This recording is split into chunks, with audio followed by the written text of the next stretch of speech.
All of you student. आज हम पढ़ेंगे 6th स्टैंडर्ड हिंदी लेसन पाठ क्रमांक 8 जन्मदिन। पहले का जो 2 लेसन है 6th और 7th लेसन वो आपके सिलेबस में नहीं है, वो रिजेक्ट हो चुका है, इसलिए उसको नहीं हम पढ़ेंगे। डायरेक्ट पाठ क्रमांक 8 जन्मदिन पढ़ेंगे। ओके, इनके जो जन्मदिन के लेखक हैं प्रेम स्वरूप श्रीवास्तव। इनका जन्म देखेंगे। पहले 11 मार्च 1929 में जौनपुर खरौना में हुआ था। इनकी रचनाएं हैं निम्नलिखित विविध बाल कहानियाँ, बाल नाटक, लेख, रूपक आदि इनकी रचनाएं हैं। परिचय है, आप पिछले 6 दशकों से साहित्य सृजन में यानी से संलग्न हैं। प्रस्तुत कहानी में जो ये जन्मदिन कहानी इन्होंने लिखा है इस कहानी में पानी के महत्व को बताकर उनकी बचत की ओर ध्यान आकर्षित किया है। यानी जन्मदिन जो कहानी है इसमें जो है प्रेम स्वरूप श्रीवास्तव जी ने पानी के महत्व को बताया है। तो चलिए आज हम आए पढ़ेंगे जन्मदिन।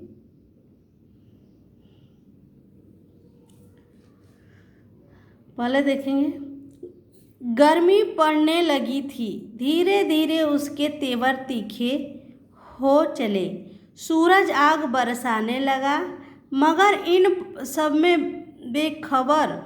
सबसे बेखबर बबलू अपने में ही क्या था, मस्त था। उसे बाथरूम में घुसे आधा घंटा हो चुका था। शावर के नीचे उसकी धमा चौकड़ी मची हुई थी। कभी तो वह शावर के साथ नल की टोटी भी खोल देता। अंत में माँ को ही चिल्लाना पड़ा, बबलू क्यों इस तरह पानी बर्बाद कर रहे हो? माँ, मैं ऐसा कुछ भी नहीं कर रहा हूँ, मैं तो बस नहा रहा हूँ। इस गर्मी में मेरा मन तो करता है कि घंटों नहाता रहूँ, बबलू बोला। देखिए, गर्मी पड़ने लगी थी, यानी यह ज़्यादा गर्मी का मौसम था, मई का महीना था। उसमें जो है धीरे धीरे मतलब तीखे तेवर भी चल रहे थे। सूरज आग बरसाने लगा। आग बरसाने का मतलब होता है ज़्यादा गर्मी पड़ने लगी थी। मगर इन सब में बेखबर बबलू अपने में ही क्या था, मस्त था। और वो जो बाथरूम में वो नहाने गया था, उसको गए कितने घंटा हो गया था, आधा घंटा हो चुका था।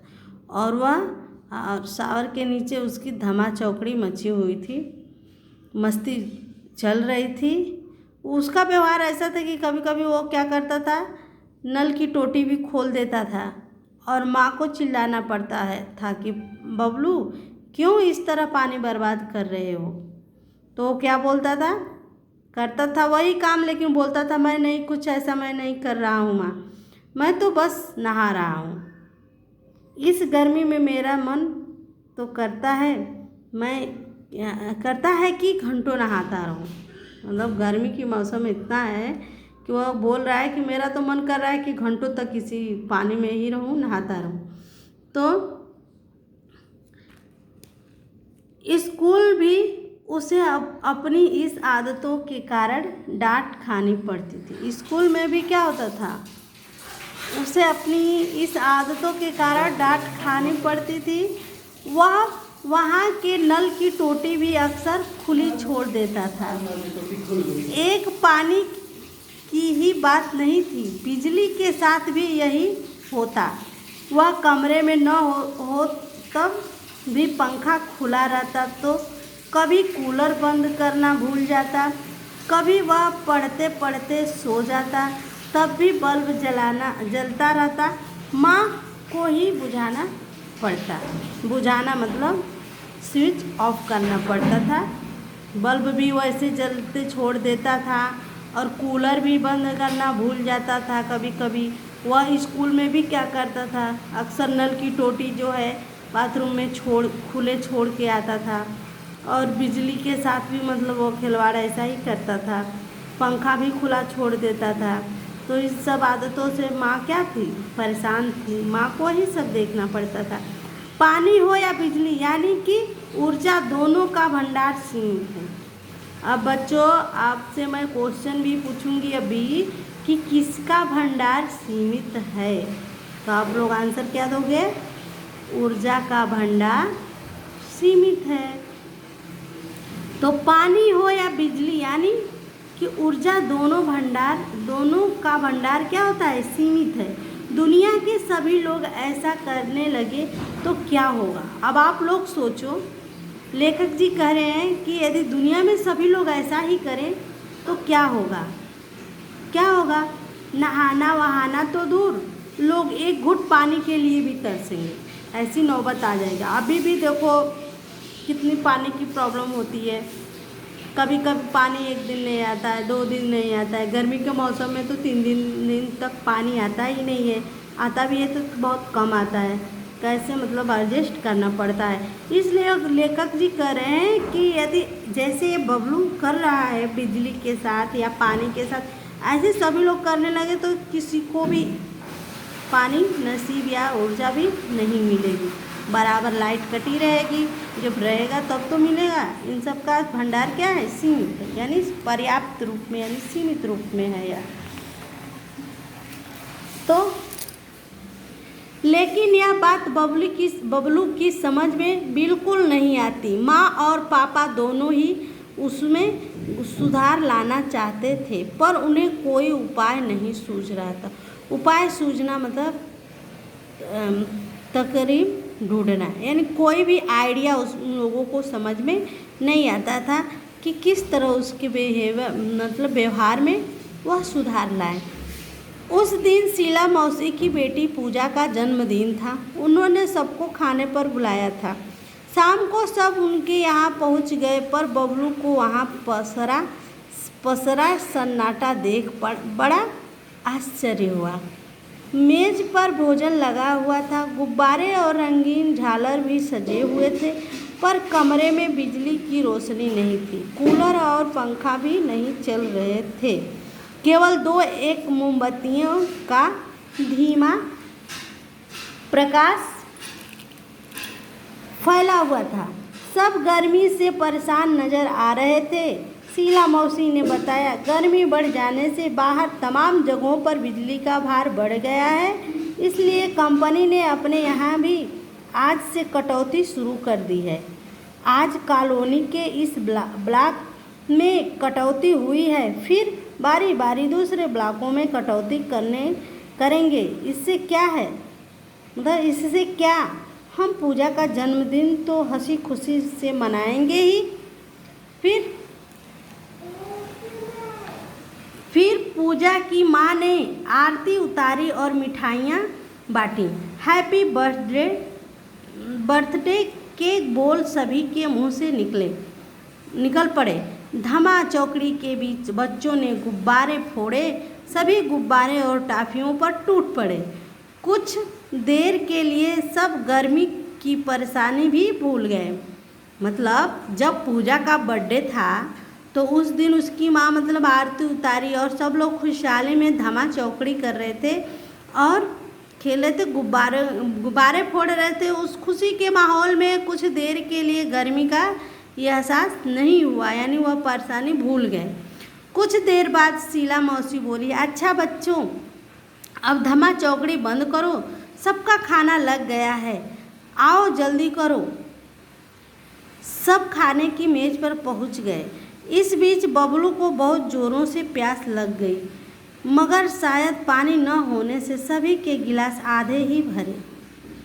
पानी न होने के कारण सबके गिलास आधे भरे थे और उस समय बबलू को बहुत ज़ोर से प्यास लग गई।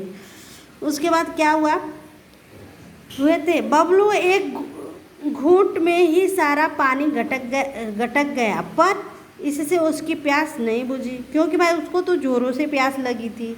तो उसके लिए वह क्या करेगा, एक घूंट में ही वो पानी, आधे गिलास का पानी पूरा पी गया। फिर भी वह खाने में जुट गया। 2-4 कौर भीतर जाते ही उसकी प्यास और भड़क उठी, यानी बढ़ गई। वह प्यास से बेचैन हो उठा। गर्मी अलग परेशान कर रही थी। गर्मी जो है अलग परेशान कर रही थी। वह पानी पानी चिल्लाने लगा। लेकिन पानी का जग खाली पड़ा था।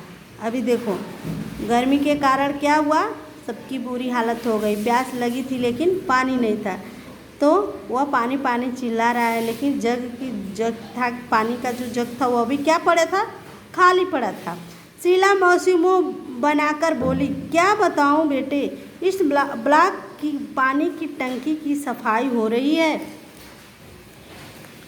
कोई बात नहीं बच्चों, अच्छा बुरा तो होता ही रहता है। तुम लोग खाना खाओ, अड़ोस पड़ोस में देखते हैं, कहीं न कहीं से पानी तो मिल ही जाएगा।